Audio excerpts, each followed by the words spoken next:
mean, from my own personal experiences, so I don't feel like these kind of conversations even happened when I was 8 years old or 9 years old, So what has changed in the last 20, 30 years? Now we're hearing about 7-year-olds, 8-year-olds, talking about things, having assault cases. I've heard personal stories about these kind of things. There is a definite youth progress towards even younger. How is this happening across the board? Availability, right? I think it goes back to a lot of that. I see it in my students as well. And that's the thing, right? Recently, we found out a case of a 12-year-old boy was sending inappropriate pictures to younger boys, 10-year-old boys. Yeah. And we only found out because the 10-year-old boy that we were teaching a lot of SEL reported to us. He said he felt so uncomfortable that this boy added him to a group and sent all these inappropriate pictures. Not of himself, but of other girls and whatever. it's forwarded images. So it's available out there. And we found out because this kid was taught this preventive way to know that this is inappropriate and reported it to us. And so then we can take action. In an instance like that, what would action entail? I believe more on restorative practices. Finding out from that boy, right, one, where do you get these pictures? What is your intention? Because a lot of times, if you really talk to the kid, this particular case, the kid's intention was to actually just to get people to like him. He thought it was cool to send pictures like this to that would be people. my first guess, actually. Yeah. And knowing that, the punishment is not so much like, oh, punish him for sending this. Is then one, setting that clear boundary that there's consequence and saying that no, you cannot, but also teaching them what other ways you can be cool with your friends, not this. Because if not, I will go and figure out myself. I will do something else that I think is cool. And it may be something even worse. Maybe they think next thing to be cool is vague. That's the next level, right? And that's worse. So in the area of work that I do, right, like we talk about things like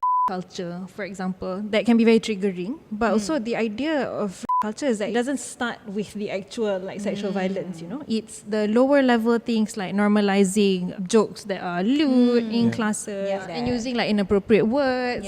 And we think that those things are okay because ala sikit je, that kind of thing. And remember when Ain's case, like Ain Husniza, right? Like when she called out a teacher for saying what they said, the comments that came to her and the attacks, terrible. But that actually speaks the norms that we already have ingrained in our society at large. And that's a national school, right? And if I think back on my own personal high school experience, I have seen that happening in my own school. Like calling names, inappropriate names that the teacher was calling to the student. But again, at that time, right, because I think you're not so exposed, you also don't know how to speak up. Not everyone's like I, right, where you feel like, okay, I'm brave enough to say.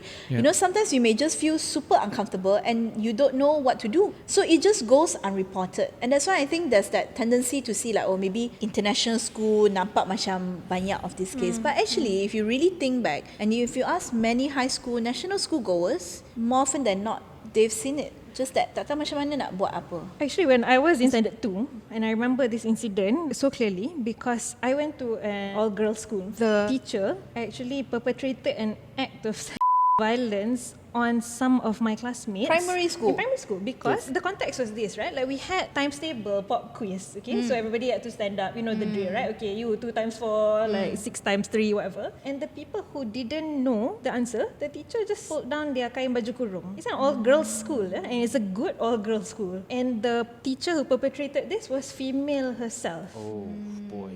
This was 30 plus years ago. And put on the pants and just leave them And just the whole day without pants. Less than that, she was a class teacher. This kind of violence went unchecked and like I said, underreported. And even for me, as someone who has worked in like gender and education, it didn't come up until I took a creative writing class. And then suddenly this like Baru teringat. Thank you so much for watching Siapa Makan Chili. And if you like what you saw, please hit the subscribe button, or you can follow us at chilisauce.my on TikTok or IG, or if you're OG like me, on Facebook. And if you have guests or anyone you'd like us to talk to, leave them in the comments below and we'll try our best to get them on.